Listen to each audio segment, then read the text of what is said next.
In this tutorial, we'll discuss how to create a bibliography in EndNote. You can see I've selected the Format option here, and under Format, Bibliography, and then we have this screen. The next drop-down menu is a list of your groups. Let's go ahead and select a group that we want to use for our bibliography.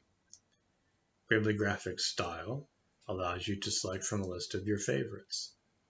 If you do not see your preferred method of citation in the menu, you can always add it from their list.